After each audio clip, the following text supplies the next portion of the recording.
A paz do Senhor, queridos irmãos. Estou grata a Deus por mais um dia de vida, mais um dia que o Senhor me concede a oportunidade de o servir e assim trazer uma palavra para o seu coração. Amém? Eu quero ler aqui no primeiro livro dos Reis, que está no capítulo 17, que conta a história do meu profeta favorito, o profeta Elias. Meus queridos, eu tenho uma história com a história do profeta Elias e eu quero compartilhar com você nesse dia. Eu creio que assim como o Senhor falou comigo através dessa palavra, assim como o Senhor me fortaleceu e me deu uma direção, tirou as minhas dúvidas com relação à minha vida através dessa palavra, eu creio que o Senhor vai falar com você nesse dia. Acompanha comigo aqui no capítulo 17, no versículo 1, que diz assim: Então Elias, o tisbita dos moradores de Gileade, disse a Acabe: Vive o Senhor Deus de Israel, perante cuja face estou, e nestes anos nem orvalho, nem chuva haverá, senão segundo a minha palavra. Depois veio a ele a palavra do Senhor dizendo: Vai-te daqui e vira-te para o oriente e esconde-te junto ao ribeiro de Querite, que está diante do Jordão. Querite. Grave essa palavra, meus amados, grave essa palavra. Querite. A escola do profeta Elias começou à beira do ribeiro de Querite. Meus queridos, todos aqueles que são chamados pelo Senhor para fazer algo para Ele, o Senhor chama, mas o Senhor não leva a pessoa a fazer algo para Ele de qualquer jeito, não. Assim como existem as faculdades que preparam os profissionais antes de exercerem as suas profissões, de forma alguma alguém poderia ser atendido por um médico que não passaria por uma faculdade de medicina. E assim somos nós também. O Senhor não envia pessoas para serem usadas por Ele de qualquer forma. Há um processo, há uma escola, uma faculdade que nós passamos para que o Senhor venha nos usar. Amém? E eu me lembro, na época que eu me converti, o Senhor me dava muitas visões naquele tempo. Hoje eu tenho visões também, mas eu tenho menos visões do que eu tinha naquela época. Eu creio que Deus tinha o propósito de me mostrar coisas muito rapidamente e o Senhor usava as visões para me ensinar. E certa vez eu tive uma visão e o Senhor me mostrava nessa visão um funil. Isso aqui, ó, um funil. Para quem não sabe o que é um funil. Meus queridos, o interessante é que nessa visão eu estava no pé desse funil. E ali eu começava a entrar por essa parte mais larga do funil. E eu entrava e ia caminhando. E na hora que eu saía aqui, por essa ponta pequenininha aqui, eu saía bem pequenininha. Eu entrava do tamanho normal, eu entrava grande aqui e ia passando. E quando eu saía por essa parte do funil, eu saía pequena, do tamanho da abertura do funil. E meus queridos, o Senhor falou comigo através dessa visão. Só que o Senhor não falou comigo naquele momento, porque naquele momento eu não entendi o que o Senhor queria falar comigo. E aí, certa vez, eu ouvi o significado da palavra querite. O significado da palavra querite no hebraico significa medida certa, ou seja, tamanho certo.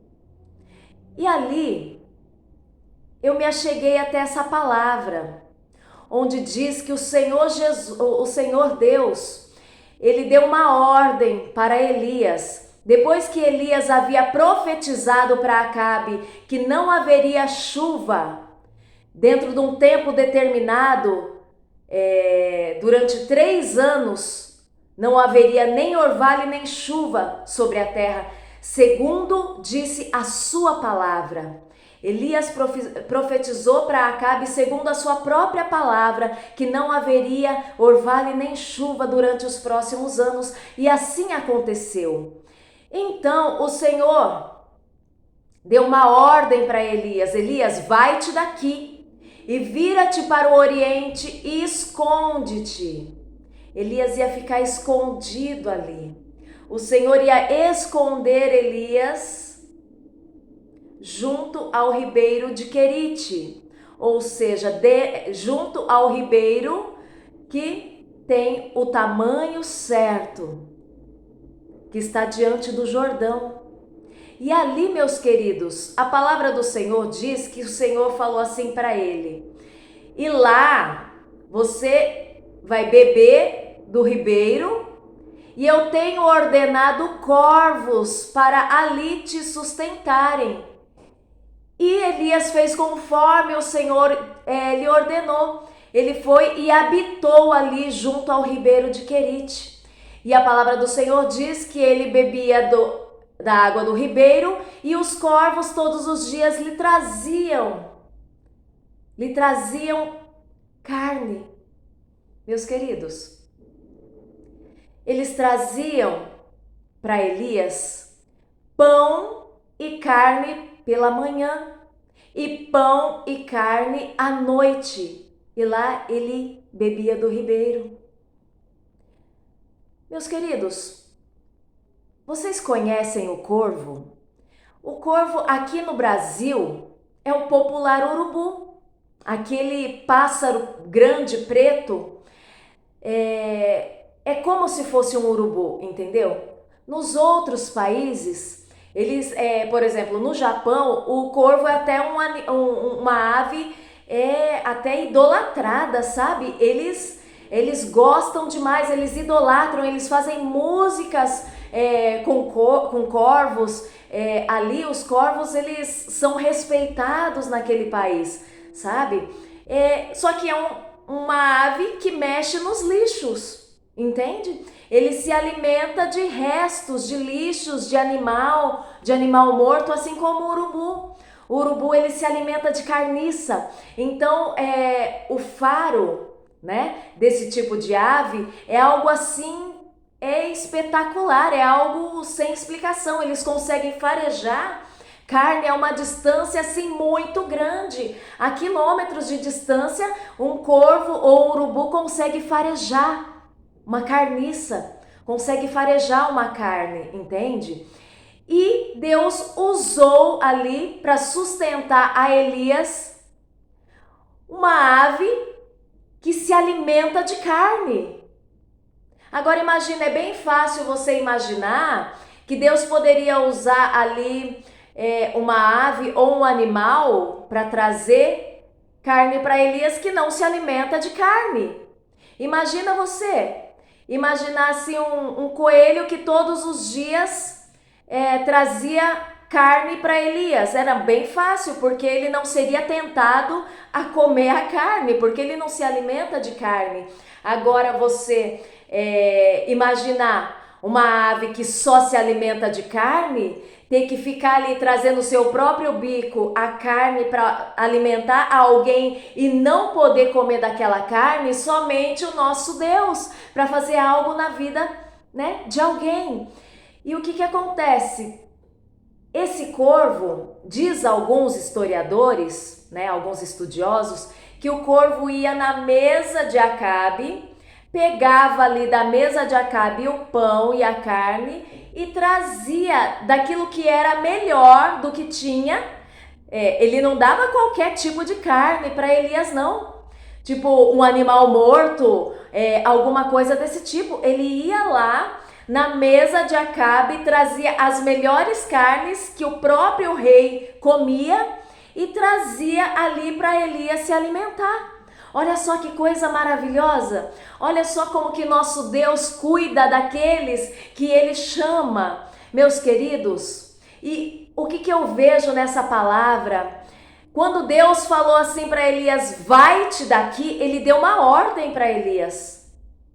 E Elias sendo obediente, meus amados, é por isso que eu falo e persisto em falar, a obediência gera bênção sobre a sua vida. E o profeta Elias, ele foi abençoado porque ele foi obediente a Deus. E ali, segundo essa palavra, né, que Deus deu aos corvos para trazer ali a carne para Elias comer, Elias ia sendo alimentado. E eu entendi, meus queridos, que o Senhor queria me ensinar algo.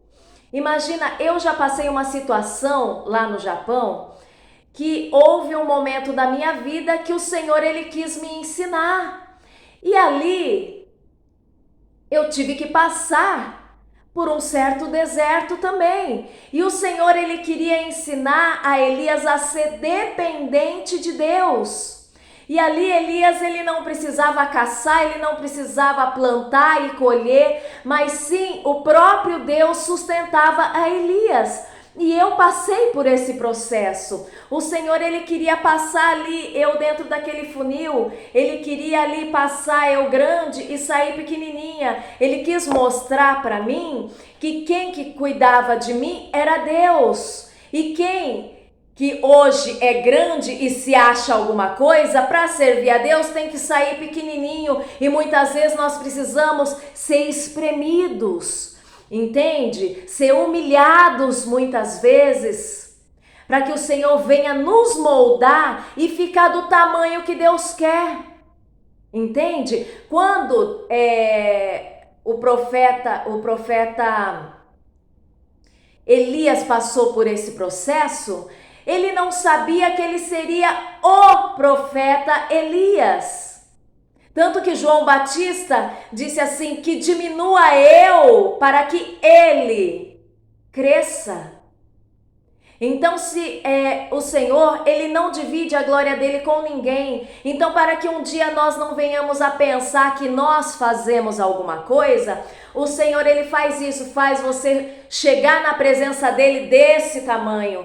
Mas aí você vai passando por um processo de humilhação, de provação, sabe? E o Senhor vai te espremendo, vai te amassando, vai te moldando até você sair do tamanho certo que Ele quer te usar. Entende, meus queridos? E o Senhor, Ele proveu tudo aquilo que Elias precisava, porque aquele que te chama é aquele que vai cuidar de você e aquele que vai te ajudar a chegar até onde Ele quer que você chegue. Entende? E a palavra do Senhor diz que depois, sucedeu que passados os dias, o ribeiro se secou, porque não tinha havido chuva na terra. Meus queridos, quando o ribeiro se seca, você não precisa se desesperar não. Tem muitas pessoas que muitas vezes parece que o ribeiro se secou, a porta se fechou, sabe? O alimento acabou e as pessoas se desesperam, falam, e agora? O que eu vou fazer? Secou o ribeiro, não tem mais como tomar água, não tem da onde tirar o alimento, não tem da onde trazer o dinheiro, o leite acabou, a fralda acabou, o alimento já se acabou na despensa. Mas, meus queridos, quando o ribeiro se seca, quando a porta se fecha, saiba que o Senhor, Ele já pensou lá na frente. Você que está atrasado, meu querido, você que acha que Deus é Deus de agora, não, Deus já preparou há muito tempo lá na frente. Quando o ribeiro, antes do ribeiro se secar, Deus já havia providenciado uma providência para Elias há muito tempo, porque o Senhor, Ele não dorme, Ele não tosqueneja, Ele trabalha dia e noite por mim e por você. E o processo tem que continuar. E o processo não é para te ferir, não é para te deixar triste, amargurado, entristecido, não é para te matar, mas o processo é para te ensinar a ser cuidado por Deus. O Senhor fala para você nesse dia, descansa porque eu cuido de ti. Descansa em mim. Eu cuido de ti, eu cuido de ti. descansa em mim. Aleluia. Descansa. Por que você está preocupado? O Senhor, Ele não tem cuidado de você até hoje, por que seria diferente?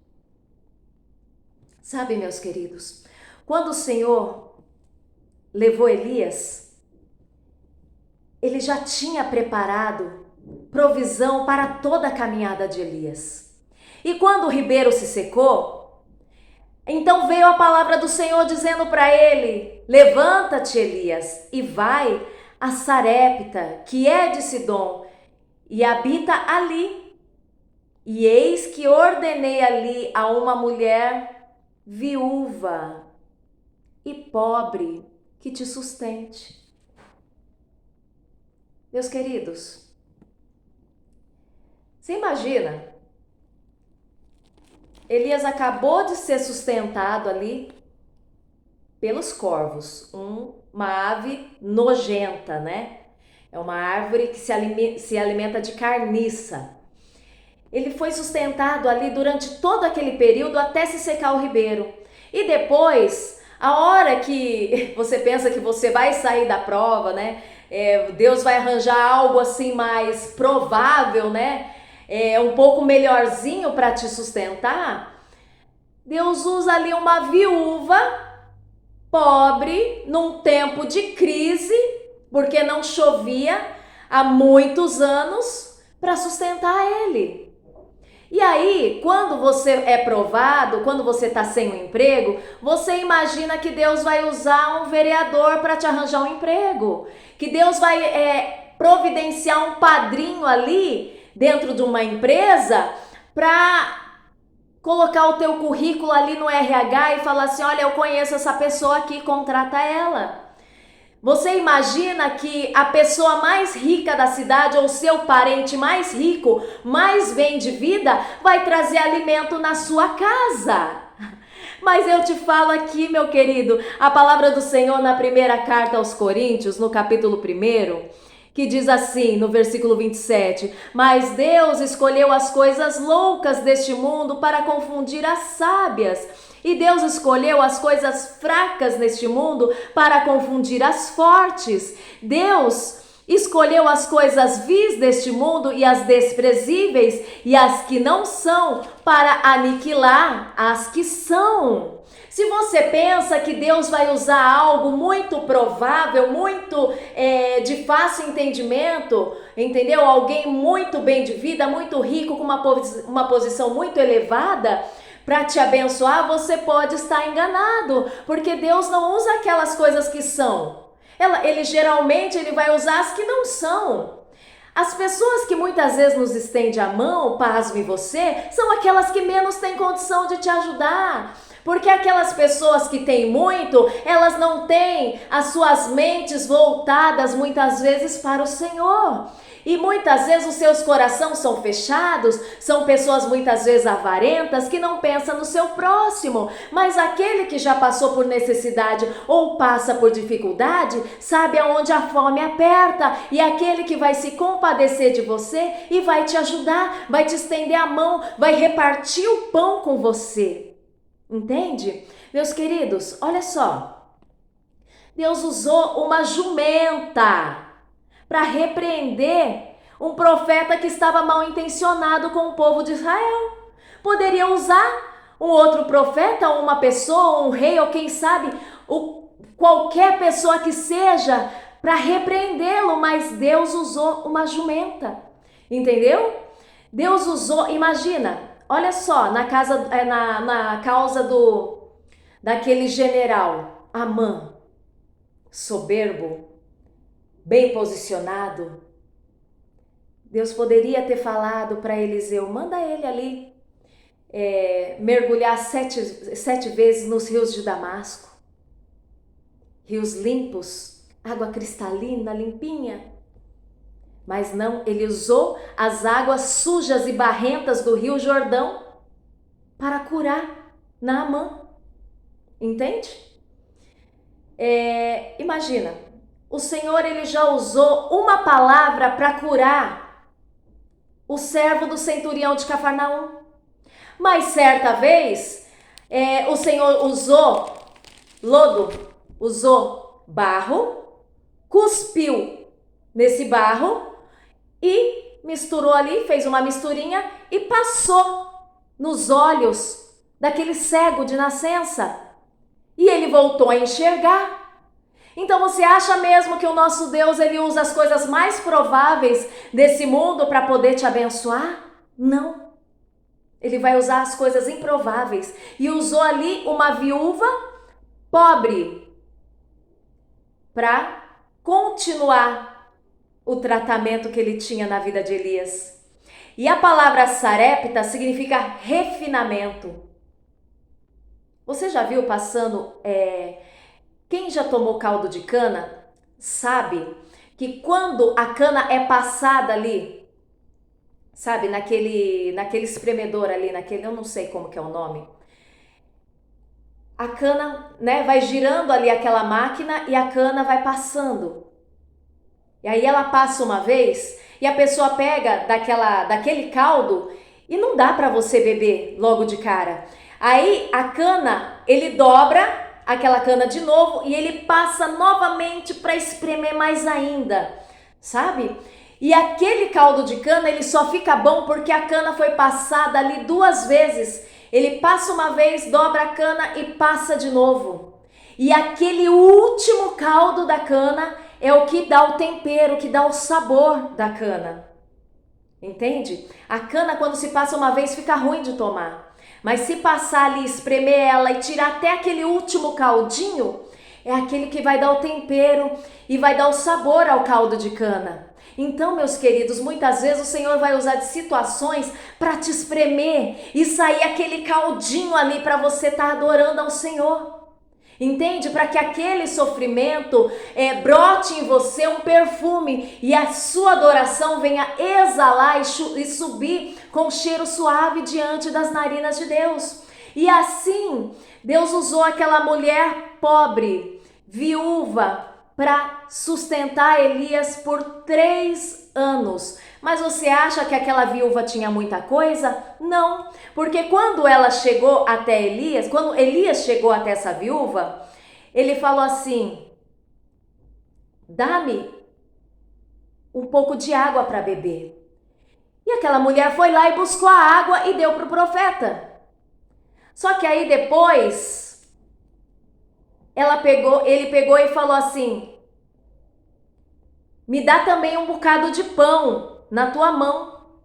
E ela, porém, disse: vive o Senhor teu Deus que nenhum bolo eu tenho, somente um punhado de farinha numa panela e um pouco de azeite numa botija.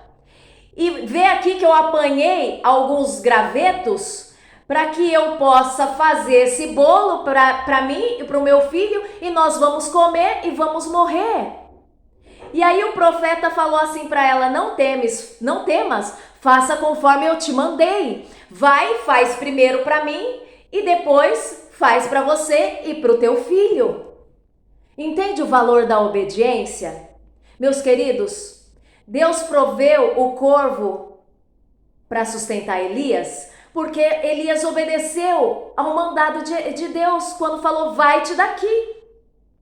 E aí Elias deu uma ordem para aquela viúva, falou: vai e faz primeiro para mim, depois você faz para você e para o teu filho. Só que aquela mulher tinha o suficiente para fazer só para ela e para o filho, não dava para fazer para Elias. Mas ela obedeceu e fez primeiro para o profeta. E nessa obediência vem a bênção do Senhor. E a palavra do Senhor diz que depois dela ter feito para Elias, diz a palavra do Senhor que não faltou ali nem farinha na panela e nem azeite na botija para ela por todo o tempo que não choveu. Entende? Ali comeu ela, o filho e Elias por todos aqueles anos que não haveria de chover. Então, meus queridos, quando nós obedecemos à voz de Deus, saiba que o Senhor assim, Ele provê todas as nossas necessidades. Assim como disse na palavra de Deuteronômio 28, se atentamente ouvirdes a minha voz e obedecerdes os meus mandamentos, as bênçãos virão sobre ti. Então existe a bênção do Senhor na obediência. Então, meus queridos, o Senhor usa de coisas que não são para confundir aquelas que são. Deus nunca vai usar as coisas prováveis na sua vida para te abençoar, mas aquilo que é menos provável, aquilo que você menos espera, aquele que menos você espera é aquele que vai te abençoar. Entende? A porta vai ser aberta para você de uma maneira que você não imagina, mas você tem que ser obediente e fazer aquilo que o Senhor manda você fazer. Há um processo para ser seguido até chegar na onde o Senhor quer que você chegue, mas dependa do Senhor. O primeiro passo é obedecer e descansar e confiar no Senhor, porque aquele que começou a boa obra há de terminar até a vinda de Cristo. Então, se você obedecer e confiar no Senhor, você pode ter certeza que esse processo vai passar e o Senhor vai te ajudar e você vai ver maravilhas acontecer na sua vida. O Senhor está preparando um testemunho para você. Entende? Eu vi coisas grandiosas quando o Senhor me provou nesse determinado momento, quando o Senhor me deu a visão do funil, o Senhor me deu experiências, sabe? Eu estava grávida naquele momento e eu não tinha muitas vezes aquilo que comer, e o Senhor, Ele provinha o pão de cada dia, o Senhor, Ele me sustentava. Meus queridos, eu cheguei a encontrar dentro da caixa do meu correio, da caixa de correio, caixa de chocolate. Imagina uma grávida que está com vontade de comer chocolate doce, porque eu sou uma formiga em pessoa. E Deus ali mandou uma caixa de chocolate pelo correio. Até hoje eu não sei quem foi que trouxe e colocou aquela caixa de chocolate na caixa de correio, mas eu pude contemplar o carinho, o amor de Deus, sabe? Eu vivia ali num bairro onde não tinha brasileiros, viviam só japoneses, e às vezes eu abria a porta da minha casa e tinha ali pão com gotas de chocolate, sabe? Pão com frutas ali cristalizadas, coisas que eu amo, penduradas, sabe? Numa sacolinha na porta da minha casa. Sabe, às vezes eu abria a porta da minha casa e tinha sacola com compras ali e eu não sabia quem levava aquilo para mim, e Deus levava essas coisas para mim. Sabe, uma vez nós estávamos orando dentro da minha casa, eu e alguns irmãos, e os irmãos foram embora, e ali eu bati o olho na fruteira em cima da minha mesa e ela estava vazia. Meus queridos, eu estava com uma vontade de comer fruta e eu orei ao Senhor em pensamento. Eu falei: Senhor, que vontade de comer uma fruta. Eu amo, meus amados, eu amo banana desde criança, sabe? E ali eu falava: meu Deus, quanto tempo que eu não como uma fruta, que vontade de comer uma fruta, olhando só para aquela fruteira. Mas não saiu palavra da minha boca, eu só pensei: que vontade de comer uma fruta. E ali, despedindo dos irmãos, os irmãos foram embora e apareceu uma japonesa. E essa japonesa, ela tinha uma deficiência mental, ela não batia muito bem, sabe? Da cabeça assim. E ela nunca conversava comigo, nunca, irmãos, nunca essa mulher falou comigo. E essa mulher veio com uma sacola na mão. E ela pegou, ela me entregou e falou pra mim em japonês, ela falou assim pra mim: toma, eu trouxe isso daqui pra você. Aí eu olhei assim, né, a sacola era meia transparente, eu vi que era um cacho de bananas. E ela falou assim: olha, eu nem sei, ela falou bem seca assim, ela falou assim: eu nem sei por que eu tô te trazendo isso, só sei que eu tô trazendo. Você quer? Porque se você não quiser, você me fala logo, porque eu levo de volta. Irmãos, foi algo assim tão assim seco, que eu olhei assim, eu falei: não, eu quero, obrigada. Eu falei pra ela: obrigada, né? Deus abençoe.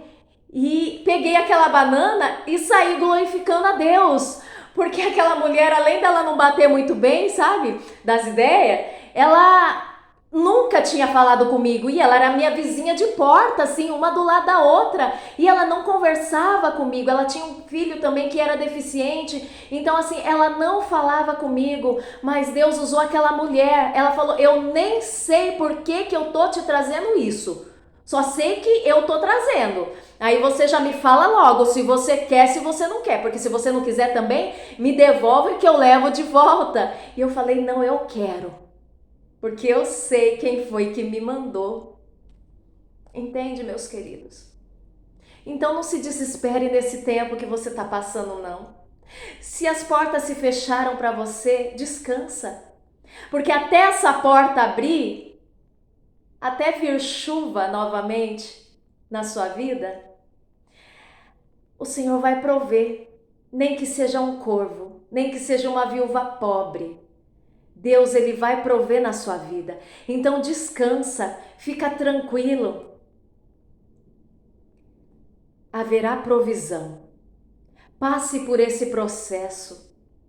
Mas descansa no Senhor, aprenda com os detalhes, aprenda a ser grato pelas mínimas coisas, aprenda a reconhecer quando é Deus fazendo na sua vida. Não ache que isso daí é algo que está acontecendo na sua vida sem propósito. Às vezes, você vê alguém trazendo algo para você e você acha que é porque essa pessoa gosta de você. Não vê assim.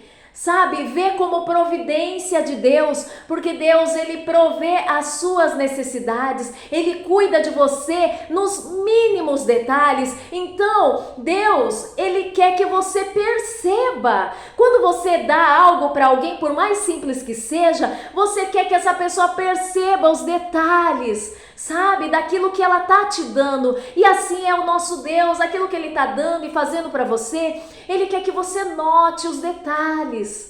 Entende? Porque se você notar os pequenos detalhes, o Senhor, Ele te prepara para você receber grandes coisas. Mas se você é ingrato, se você não percebe e não agradece pelas pequenas coisas, o Senhor, Ele não te prepara coisas maiores. Então, fica atento a perceber aquilo que o Senhor está fazendo na sua vida. Se de repente você está passando ali, está sendo espremido um pouquinho, não murmure não reclama não, somente agradeça a Deus, porque lá na frente você vai olhar para trás e você vai falar: eu estou entendendo por que eu passei por aquilo.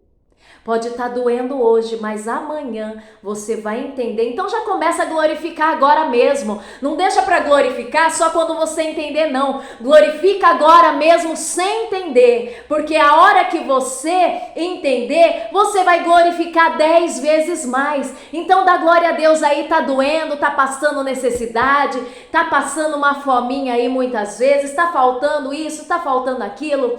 Mas não se preocupa, tá chegando providência de Deus para sua vida, tá chegando o socorro, porque o Senhor é o socorro bem presente na hora da angústia. E o salmista Davi diz: eu fui moço e hoje eu sou velho, mas eu nunca vi o justo e nem a sua descendência mendigar o pão. Você não vai mendigar o pão, porque você tem um Deus que cuida de você. Amém? Recebe essa palavra nesse dia e toma posse disso que eu estou falando para você hoje. Eu tenho um versículo que eu não canso de dizer e eu vou dizer, se possível, em todas as palavras que eu trazer. Até o dia de eu morrer eu vou falar essa palavra, porque todas as coisas cooperam para o bem daqueles que amam a Deus. Sejam coisas boas ou sejam coisas ruins, está cooperando para o seu bem, porque o teu Deus, os pensamentos que Ele tem a respeito de vós são pensamentos de bem e não de mal, para dar o futuro que você espera, o futuro que Ele quer para você. Então descansa no Senhor, amém? E que você receba essa palavra com carinho no seu coração e receba a bênção do Senhor sobre a sua vida, sobre a sua casa, sobre a sua família, amém? Que Deus te abençoe no nome de Jesus. A paz do Senhor.